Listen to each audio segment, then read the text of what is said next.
Hello hi everyone. ఇవాళ అమ్మాజీ కిచెన్లో మనం వంకాయ బంగాళదుంప ఎలా చేయాలో చూద్దాము.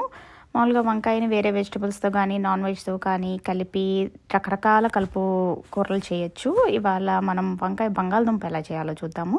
ఫస్ట్ వంకాయలు బంగాళదుంపలు కడిగేసి ముక్కలు కోసుకోవాలి. నేను ఇక్కడ 3 వంకాయలకి 2 బంగాళదుంపలు తీసుకున్నాను. సో తర్వాత ప్యాన్లో కొంచెం ఆయిల్ వేసి జీలకర్ర వేసి ఒక ఉల్లిపాయ సన్నగా కోసుకుని 2 పచ్చిమిరపకాయలు కూడా వేసి కొంచెం ఫ్రై చేసుకోవాలి. తర్వాత దీనికి కొంచెం పసుపు, ఉప్పు, జింజర్ గార్లిక్ పేస్ట్ వేసి ఇంకొంచెం ఫ్రై చేసుకోవాలి. తర్వాత ఫస్ట్ మనం బంగాళదుంప ముక్కలు యాడ్ చేసుకుందాము. ఎందుకంటే వంకాయ తొందరగా ఉడికిపోతుంది. సో బంగాళదుంప కొంచెం టైం పడుతుంది కాబట్టి ఫస్ట్ మనం బంగాళదుంప వేసుకొని కొంచెం మగ్గనివ్వాలి. కావాలంటే కొంచెం వాటర్ పోసుకొని అవి ఉడికించాలి. మనం బంగాళదుంప మరీ సాఫ్ట్గా కాదు, హాఫ్ కుక్ అయ్యేలాగా చూసుకోవాలి ఇక్కడ. తర్వాత వంకాయ ముక్కలు యాడ్ చేసుకుని అవి కూడా ఒకసారి కలిపేసి మూత పెట్టుకొని ఒక 2 నిమిషాలు మగ్గనివ్వాలి.